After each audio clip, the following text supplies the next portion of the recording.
Boy nearly drowned over the weekend in a flooded drainage canal near a popular trail in Beaverton. Well, Parks and Recs crews have already taken action to make the area safer. Fox 12's Paulina Aguilar has more.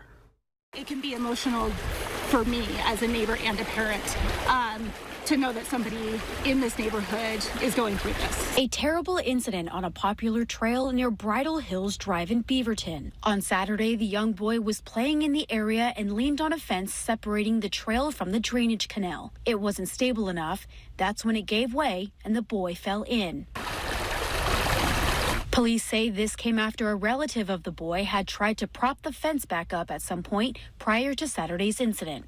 Tualatin Valley Fire and Rescue and bystanders were able to get the boy out of the water. Police say the boy was younger than 5 years old and was rushed to the hospital. That was shocking, just to hear that, because from my experience, that hasn't happened before here. So, and I have children, so that was scary. Jeanette has lived in the area for 9 years and frequently walks the area that is constantly filled with kids riding their bikes and walking their dogs. I walked this last week, I believe it was last week, and the railings were gone.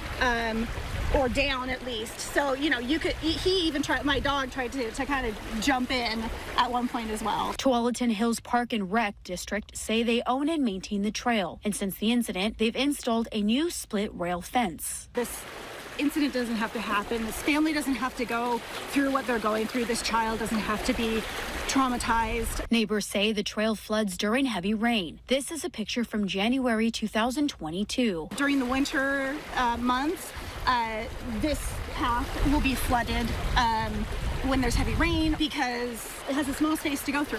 Fire crews say the young boy was under the water for, quote, a considerable amount of time. And Jeanette says maintenance can make the area safer. You can tell the difference between a dam and just a lot of loose wood collecting, and upstream there's a lot of that, so you can just imagine what might be caught in the pipe underneath as well if we put forth a little bit of effort to make sure that it's safe, like to fix the fence in a timely manner, to make sure the pipe doesn't get all clogged up with debris. TVPRD say they're investigating and taking the incident seriously, and they ensure all of their properties are safe and accessible. They also say they will be in the area this week to assess any additional safety measures. Reporting in Beaverton, Paulina Aguilar, Fox 12 Oregon.